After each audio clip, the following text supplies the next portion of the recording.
Так, всем доброй ночи.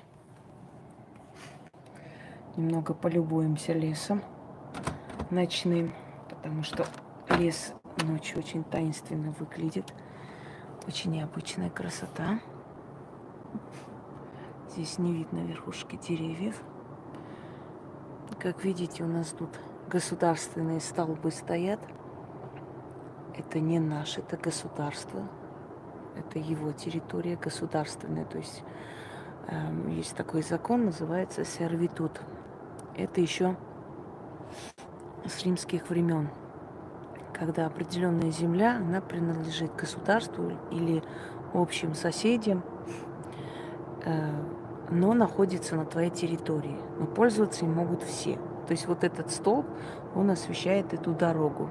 И если будет нужно, да, имеет право прийти ко мне, предупредить, подняться, поменять лампочку или что-то еще. Это так просто, к слову говорю, что это государственный свет. Я не плачу за него. Хотя, если было нужно, я бы платила. Но просто есть очень большой плюс в том, что освещается полностью. Я не знала особо, то есть подозревала, но оказалось, что действительно мои подозрения не беспочвены. На эти есть камеры. Они полностью снимают эту территорию. Спросите, почему? Потому что здесь заповедник, и за каждое дерево 3 миллиона штрафа и 3 года тюрьмы. Это государственный заповедник. И попробую сейчас включить вспышку. Может быть, лучше покажет. Ну, так вот чуть побольше показала. Особо так разницы. Разницы такой особой нет. Или я не включала, погодите. Вот теперь, собственно говоря, выключить. Нет смысла в нем. Я имею в виду, что вот эти земли, на которых построены эти дома, они, собственно, куплены еще в 90-е годы. Сейчас здесь землю не продают. Но если продают, скажем, собственники, может быть, дом, землю, это реально. Но вот именно государство больше не выделяет на строительство и не дает разрешения. Вот все, что есть, это есть. Чуть подальше отсюда есть СНТ, то есть именно дачные участок, но там нет ни газа, ничего. Это просто чисто дачи людей. А эта часть называется такой элитный поселок, в общем, так называется, потому что здесь находится, то есть охраняемая зона. Красивое место. Показываю, чтобы вы полюбовались, действительно красиво. Я даже сейчас с того окна вам покажу, вот ту часть леса тоже. Здесь абсолютно все лес. Вот даже дорога Горьковское шоссе пролегает через лес. Он просто через лес проходит и все. То есть он сам по себе лес. Ну, придется в ванной вам показывать, потому что здесь только еще окно, то есть в ту сторону леса, да. Сейчас я вот так вот сделаю. Тут лежит много чего. Еще ничего не работает, чтобы пойти что-то заказать. Вот пока ждем до первой звезды. Вот, подождите, я вспышку выключу, она как-то не очень мне нравится. Вот, собственно, лес. Понимаете, в чем таинство? Вот это необъяснимый такой магнетизм. Ты просто живешь в лесу. Собственно говоря, то есть ты в лесу живешь в условиях городских, да, приятное ощущение. Вот здесь все удобства, ванны, туалет, спальни, то есть все, что тебе надо, все как надо. Газ, все это, то есть греется дом, все нормально. Квартира, большая квартира, но только находится в лесу. Лес нескончаемый. Идешь, это вообще это километры леса здесь. И чуть подальше Ногинск, опять же километры леса. Это все в лесополосе находится. Я, честно говоря, да, знала, что в сторону Орехово-Зуева, то есть идет дальше Орехово-Зуево, чуть подальше от Балашиха туда. Ну, Балашиха всегда была такая зона, такая, ну, как бы лесополоса. Но что вот до такой степени лес, лесной массив, я не предполагала, не была. И причем сосновые леса, еловые леса, вот очень такие хвойные деревья. Иногда так думаю, так отдыхает душа, успокаивается от всего этого мракобесия. Думаешь, было бы хорошо, если бы вообще в этот лес нельзя было вообще зайти никому. Жить себе спокойно. Вот ведьмочка моя висит. И сундуки я перенесла с лесом вместе. Я сегодня первый раз за столько времени, нет, ощущала, конечно, но первый раз настолько четко почувствовала шаги наверху, когда еще внизу находилась, прям вот мужик ходит. У меня не было паники, страха, потому что я поняла, что кто это. Я чувствую, естественно, человек это или нет. Хочу вам сказать, что домовой этого дома очень добрый дяденька. И вот я думаю, с моего домового, если привести, не будет ли здесь ссоры. Вот я сейчас размышляю над этим очень сильно. Потому что здесь домовой очень добрый дух. Я это чувствую. Понимаете как? Когда в доме дух начинает вас пугать по ночам, начинает шуметь по ночам, есть две причины. Либо он обиделся, потому что нет внимания, либо он сам по себе злобный. Но когда днем ты чувствуешь ходьбу дома, ну, движение живого существа, а ночью ты спишь спокойно, потому что абсолютно тишина, покой тебе никак не мешают, значит, дух дома, он добрый, понимаете? Но не может дух дома быть активным днем, а ночью нет. Обычно они активны по ночам больше. Но когда тебя не тревожат, когда не пытаются внедриться в твою жизнь, когда они пытаются шокировать тебя по ночам, шуметь и прочее, это значит, дух дома очень добрый. И он дает тебе возможность отдохнуть, то есть спать. Он не трогает животных, он не трогает тебя, он не шумит, он абсолютно не дает о себе знать всю ночь. Вот по таким приметам вы можете понять, насколько добрый дух, добрая сущность живет в вашем доме. Если в доме добрая сущность, значит быть добру, значит быть имуществу, значит дом будет приносить тебе счастье, значит дом будет охранять тебя, понимаете? Дом станет твоей крепостью. А есть ощущение, бывает, когда люди вот заходят, очень богато убранный дом, все красиво, все как надо, но есть одно но, внутреннее зловещее чувство, жуткое чувство, хочется убежать оттуда. Хотя дом весь мебелированный, все это отремонтировано, прекрасно сделано по высшему разряду. Но хочется убежать оттуда. Внутренний страх и ощущение какое-то, как будто за тобой следят. Понимаете, и такое чувство бывает. Доверьтесь внутреннему чутью, внутреннему ощущению, оно вас не подведет.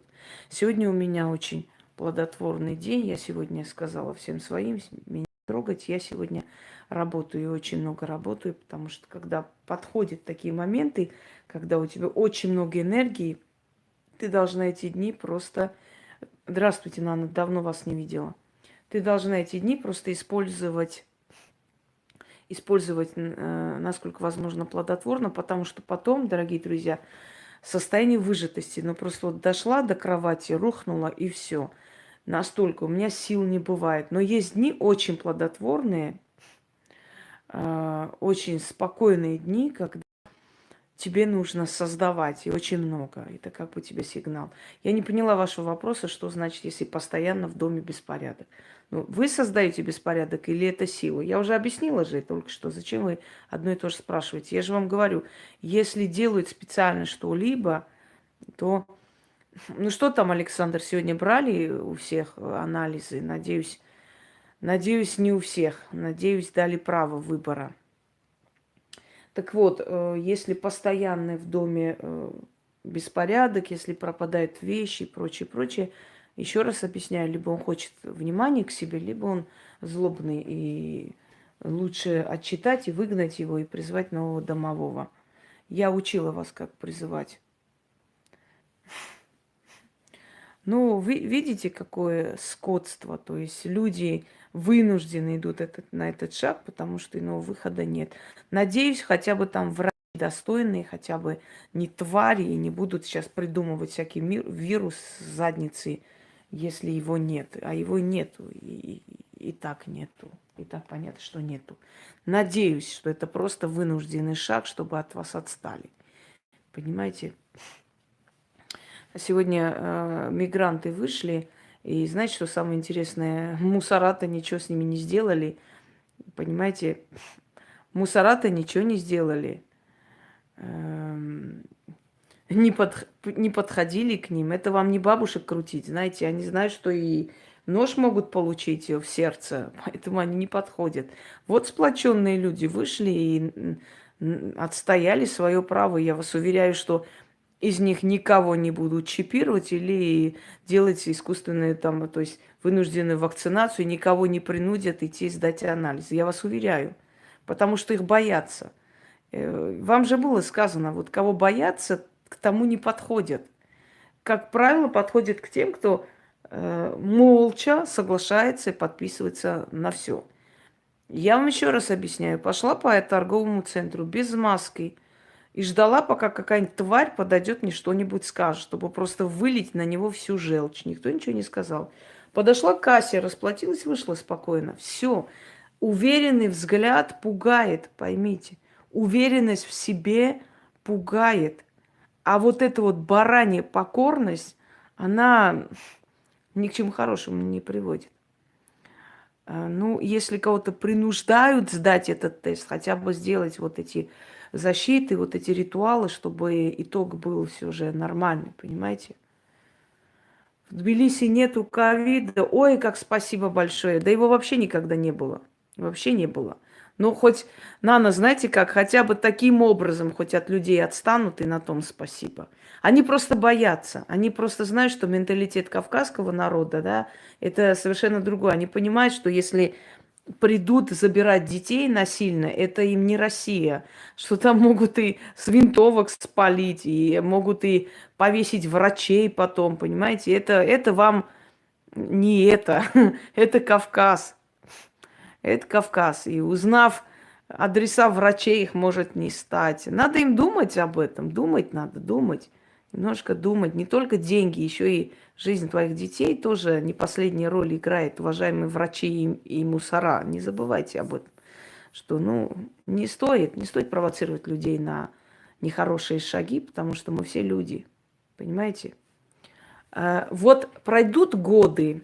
Я очень надеюсь, что руководство Армении, Грузии просто знаете, из залов судов будут наблюдать, что с ними будет происходить. Я очень надеюсь, что их призовут к ответу, к очень жесткому ответу за то, что они хотели сделать. И у нас и так маленькие народы. И вы, твари, вот так вот пытаетесь уничтожить генофонд нашего народа. Это непростительно. Вот сколько бы лет ни прошло, их надо посадить за это. Их надо призвать к ответу. По полной программе призвать. Причем. Этого прощать нельзя. Теперь, дорогие друзья, хочу вам как раз подарить на такой случай, чтобы если даже на вашем предприятии придут и будут брать мазки, там всякое, ну, чтобы хотя бы получилось так, чтобы врач испугался или оказался человеком. Одним словом, чтобы вы не пострадали из-за этого, и ваша семья в том числе. В любом случае, да, если даже невозможно переть против системы, чтобы хотя бы эта система скотская отстала от вас. Вот, я вам дарила очень много работ, и сейчас дарю. Сейчас самое такое время. Но оно, естественно, вам всегда пригодится, но сейчас тем более. На зеркало.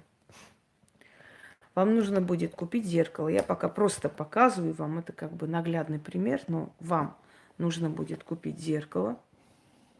Можно обычное зеркало. В любой день не брать сдачи. Или хотя бы, еще раз говорю, оплатить картой, чтобы сдачи не брать. Отдаете зеркальной силе, Тать потусторонняя, отдаете Тате потусторонней э, дань огнем, огненной энергии. И делайте себе зеркальный щит. Объясню, что такое зеркальный щит. Это отзеркалить от себя все, что на вас идет. Это отзеркалить от своего дома все то, что будет перечислено. И не просто отзеркалить, а чтобы сила тати потусторонней, зеркальная сила проникала в вашу кровь и защитила. То есть что такое кровь? Кровь – это наша генетика, это наши дети, это наши предки, это наши потомки. Чтобы через вашу кровь, то есть соединить силу предков, потомков, всех вас воедино. Воедино защитить самых близких, это детей своих, потому что муж или жена вам не по крови родственники. Может и муж, и жена сделать на зеркало, но на отдельное зеркало. Это зеркало нужно прятать дома потом. Закрыть черной материей после того, как вы начитали, и спрятать дома. Потому что это ваша защита дома и семьи. Потом время от времени обновлять, открывать, снова читать. Например, в наше время можно обновлять раз в неделю. Вот это мракобесие пройдет, можно делать раз в несколько месяцев. Обновлять зеркальный щит. Когда вам говорят, что это навсегда, на века и так далее, это неправда. Даже если в заговоре есть слова навеки, навечно, это нормально. Это традиция магии. Это должно быть произнесено, чтобы закрепить эту силу. Но на самом деле мы живем в такой век, когда люди своими посылами, своей ненавистью настолько много гадят нам, что один раз, два раза делать и считать, что это навеки вечные, это несерьезно. Это не работа ведьмы, которая может делать раз и навсегда закрыть все дороги врагов к вам. Это ваша работа. Вы должны обновлять. Даже если ведьма с вами проводит работу, все равно вам всю жизнь нужно это обновлять. Просить и получать. Она снимает печать.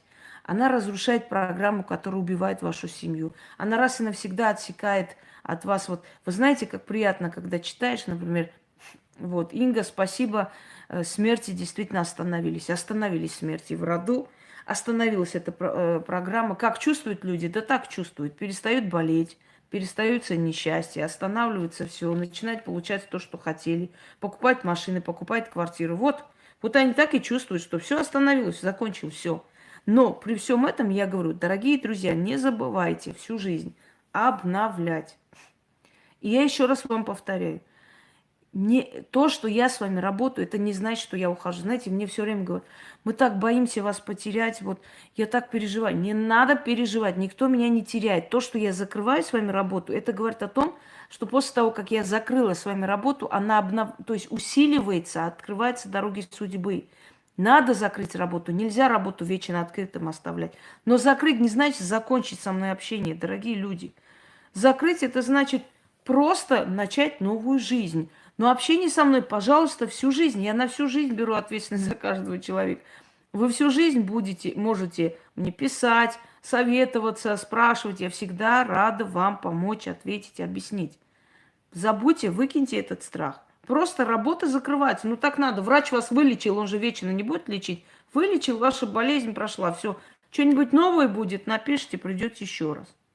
Дальше. Ну, новое я имею в виду не несчастье, а именно там совет или что. Потому что несчастье, оно уходит раз и навсегда, оно не приходит. Следующий момент. Люди, с которыми я работаю, дорогие друзья, пока обращайте внимание только на внутренние факторы. Легче стало, сильнее стали, спокойнее стали. Вот обновились вы, стали моложе выглядеть. Это сейчас только. Потому что карьерный рост, деньги и прочее, вы сами понимаете, пока вы из дома не выйдете, вы ничего не поймете. Есть там карьерный рост, нету. Вы должны выйти из дома на свободу, уже начать работать, все такое. Тогда поймете, что у вас там получается, понимаете? А вот так вот в воздухе, пока еще сидя дома, вам обещаний давать нельзя и невозможно, и не нужно.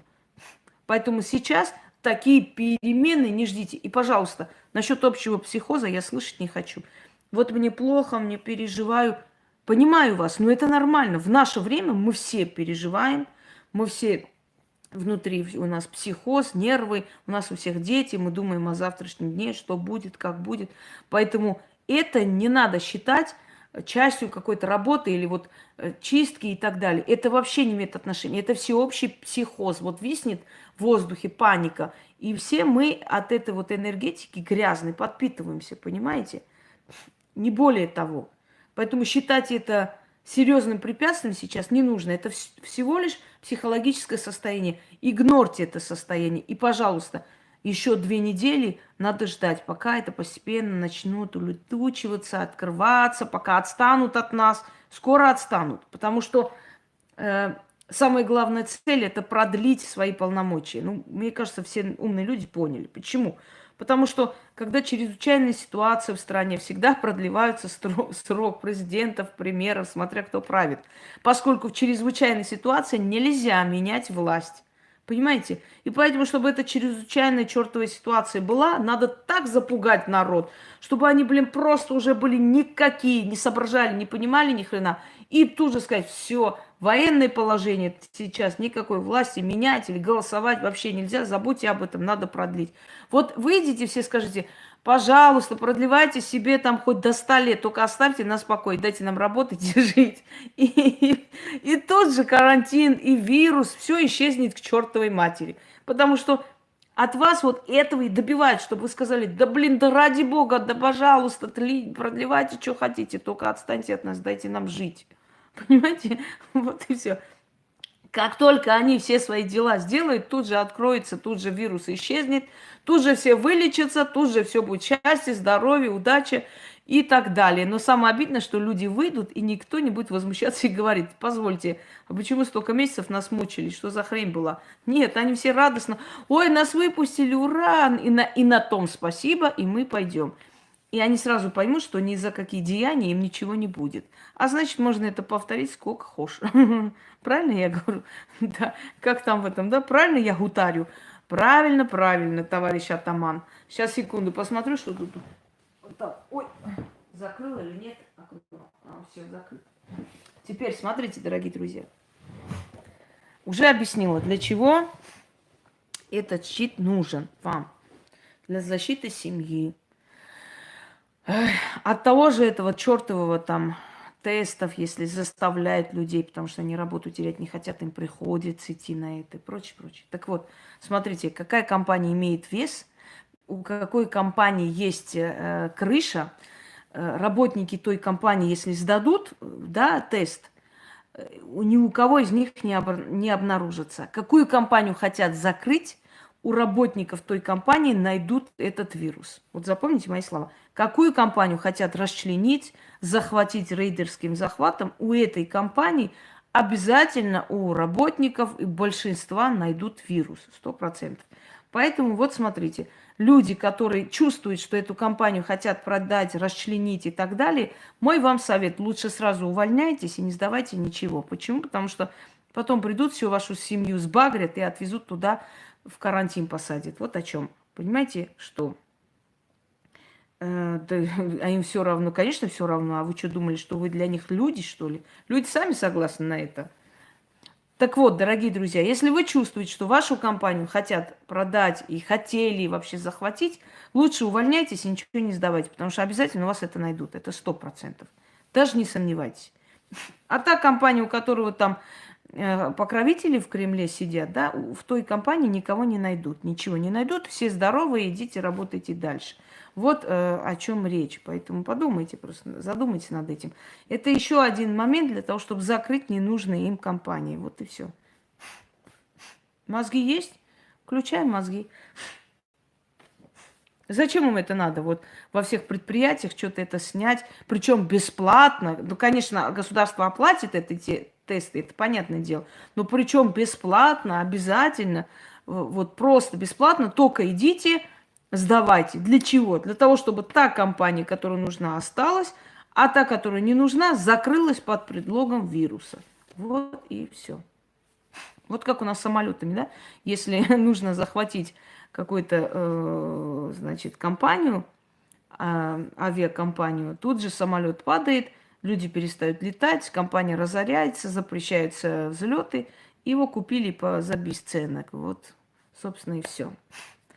Увы, люди, но все бизнес, и жизнь людей ни хера не стоит вообще, ни копейки. Пойдемте далее. Помните, как Собчак говорил своему близкому другу, да? Вы, говорит, слишком сентиментальны. Ну, умрут там 20 миллионов. Ну, что это 20 миллионов для России? Ну, новые родятся. Вот они так и думают, так и считают о людях, к сожалению.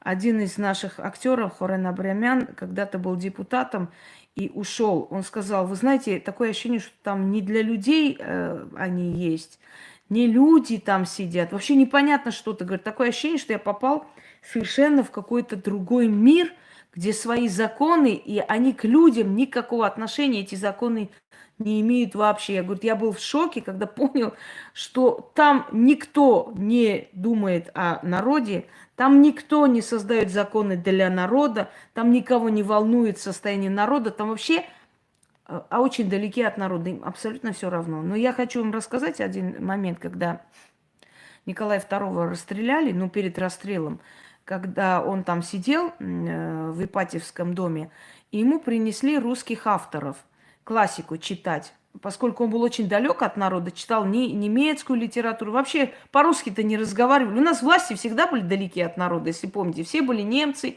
все были французы. Они вообще между собой на французском, на немецком. Русский язык они считали языком холопов. То есть, ну, крестьяне, там, чернь на русском, что это не тот язык. Екатерина единственная ввела русификацию, то есть она даже в русском кокошнике, значит, портрет ей нарисовали, она пыталась русский язык внедрить и любила.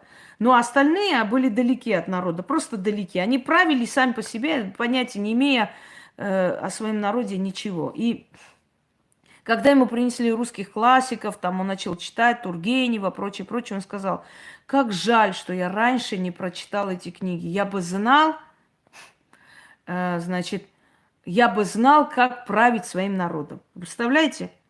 Вот что он сказал. То есть он только тогда понял душу этого народа, он только тогда понял, что этот народ из себя представляет и так далее. Дорогие друзья, грузинские цари в младенчестве отдавались в крестьянскую семью. И они не знали, что они царевичи, что они наследники престола. Они воспитывались до 18 лет, после чего их забирали во дворец и знакомились с родителями. Почему это творилось? Для того, чтобы царь, наследник, знал проблемы своего народа. Он воспитывался в семье крестьян, вместе с ними работал, вместе с ними его наказывали, поощряли. Он считал себя ребенком этой семьи. И когда он внезапно приходил во дворец и понимал, что он наследник, он полностью знал заботы своего народа. И он правил достойно. Вот пока была эта техника, вот этот момент, в Грузии было процветание. Все цари, наследники в обязательном порядке, как только отрывались от молока матери, отдавались в крестьянскую семью. Вот так и было. Потому что от одного человека зависела судьба целого народа. Понимаете? Целого народа.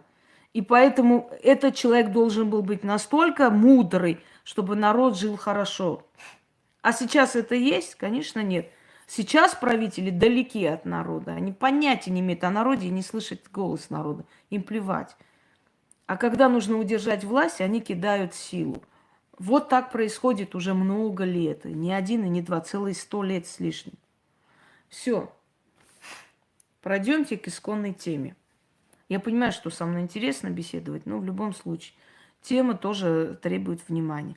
Да достали вы со своим этим сумасшедшим Габишевым, да заколебали с этим дебилом, блин. Шаман должен шаманить, а не ходить и херней заниматься. Это алкаша оставьте в покое, ну. Каждый алкаш, который хочет, чтобы его по телевизору показывали, вот вышел и пошел. О, сейчас разгонять будет всю Думу, ага. Ждите. Пускай он колдует. Пускай он народу дает сильные ритуалы, которые помогут народу выжить. Вот тогда я скажу, что он шаман. Тогда херня херней. Достали вы с этим, реально, с этим алкашом каждые 5 минут. Как легко у нас у народа завоевать авторитет. Оказывается, надо всего лишь взять флаг, написать «Иду гнать Думу». И все будут тебя аплодировать, считать тебя за мессию и за спасителя. Не это спасение людей. Спасение людей вот это. Дать то, что поможет людям. Достали, блин, каждого алкаша делаете. Нет. Мне смешно вообще, и ваш этот Габишев, и тот ОМОН, который его ловит, мне все смешны. Я считаю, что они все клоуны. Потому что кидать ОМОН, чтобы ловить какого-то алкаша, это такую значимость ему придать. Вы понимаете? Они ему рекламу сделали. Ей-богу. И этот ОМОН смешные клоуны, и этот, блин, шаман клоун. Достал уже. О, шаман. Шаманы те, которым ходят тысячи людей и лечатся. И они помогают, и они знают, знаете, подход к духам. А он безграмотный алкаш, блин, алканавт. Сидит, вот темных духов гоним. Он даже, какой он нахрен шаман, если он понятия не имеет, что духи не бывают белые, черные, красные. Они либо темные, либо злые. Они все темные. Ты достали уже с этим шаманом. Завтра возьму бубен, вот пойду, вот сейчас бубен покажу свой. Вот сейчас пойду блин, с этим бубном и буду выгонять Зюганова из Госдумы. Нахер он там сидит вообще. Пускай меня по телевизору показывает, я тоже хочу быть звездой, как Габышев. Нахер. Вон он висит. Пойду завтра и буду стоять возле Кремля, бить, говорить, выгоняю Зюганова, темную силу, не знаю чего. Пусть меня показывают по телевизору. Хочу стать звездой. Достали. О, хватит уже. Пусть меня тоже ОМОН, спецназ кидают, там спецвойска. Вот, чтобы все знали, какая я крутая женщина. Вот правда, не смешите меня, реально. Уф. Шаман тот, кто колдует и шаманит, а не тот, кто в пьяном угаре идет, блин, до Москвы. Нахер нужен он там? Он что, Ломоносов? Пешком идет до Москвы. Тоже мне нашли мессию. То царя какого-то, блин, ждут, то еще кого-нибудь. Какой же он нахер шаман, если он себя не смог защитить, его забрали в психушку? Какой же он шаман? Шаман имеет силу с духами. Шамана никто трогать не сможет. Шаман закроется, шамана никто ловить не сможет. И так далее, и так далее. Какой же он к чертовой матери шаман? Какой же он султан, ежели голой жопой ежа не убьет? Нахер. Хватит со своим шаманом, достали. Я про него уже сняла, сказала, что вы мне достали с этим алкашом. Ой, что вы думаете о шамане? Ага, шаман. Нечего позорить шаманство. Тоже мне. Нашли звезду. Все, хватит. Значит так, читать этот заговор нужно 3 раза.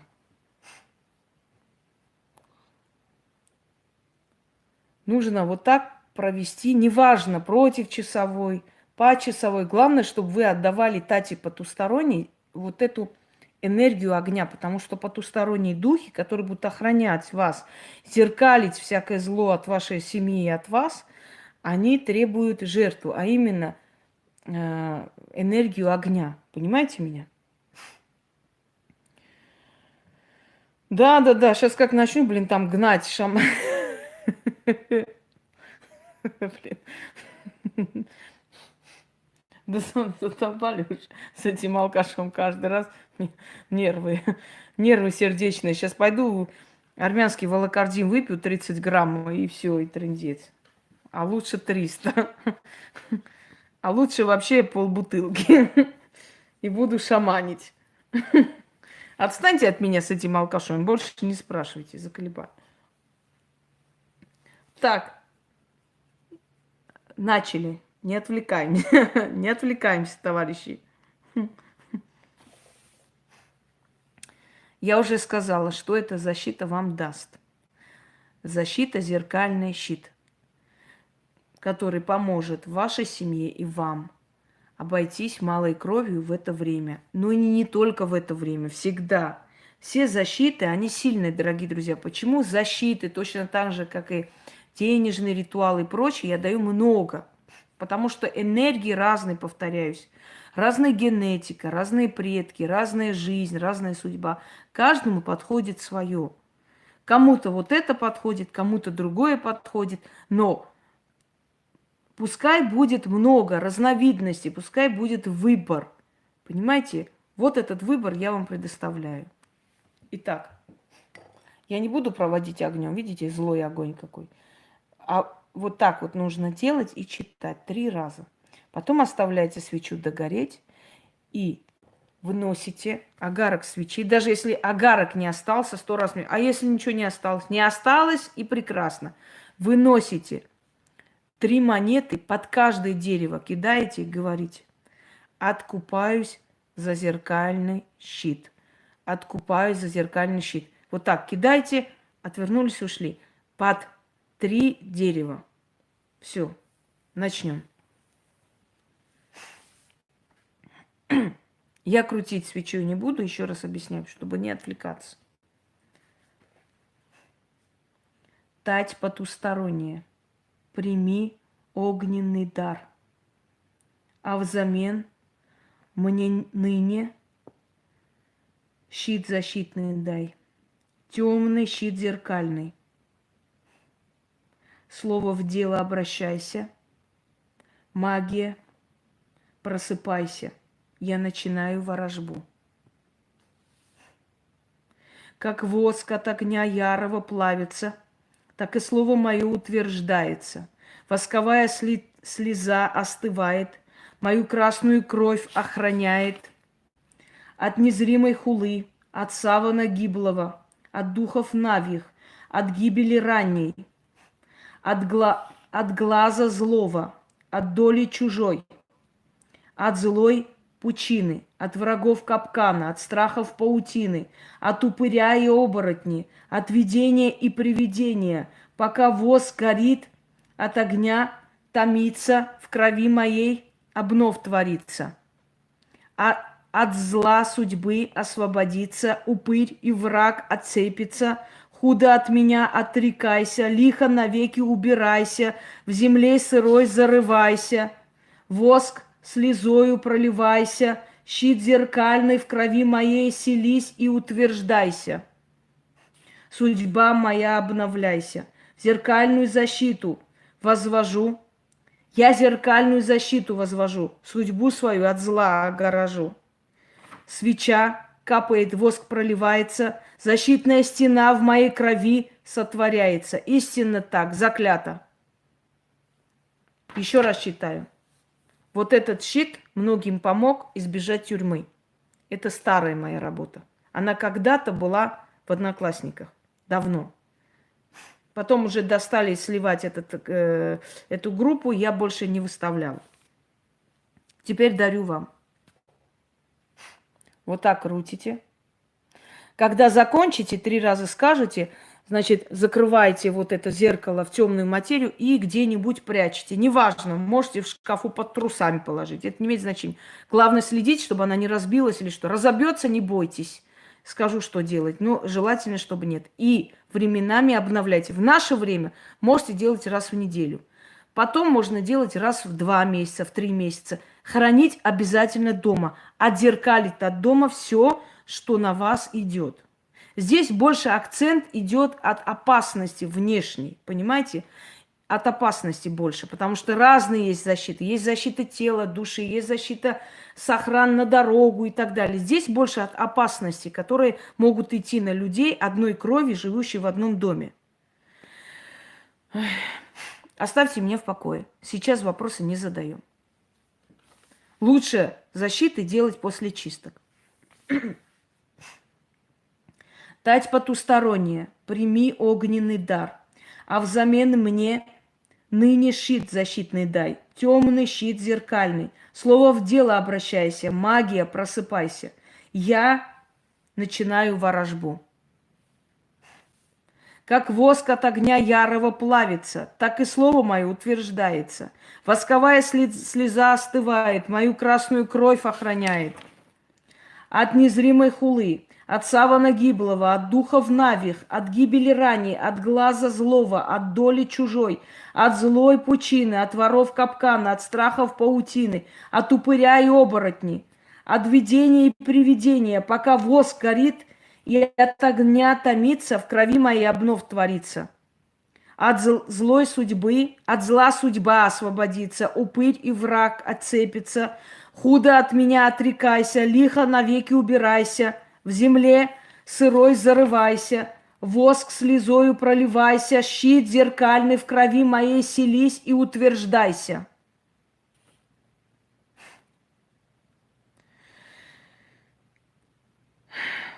Судьба моя, обновляйся, зеркальную защиту, я зеркальную защиту возвожу, судьбу свою от зла огорожу. Свеча капает, воск проливается, защитная стена в моей крови сотворяется. Именно так. Заклинаю. Или истинно так. И на третий раз. Тать потусторонняя, прими огненный дар. А взамен мне ныне щит защитный дай. Темный щит зеркальный. Слово в дело обращайся. Магия, просыпайся. Я начинаю ворожбу.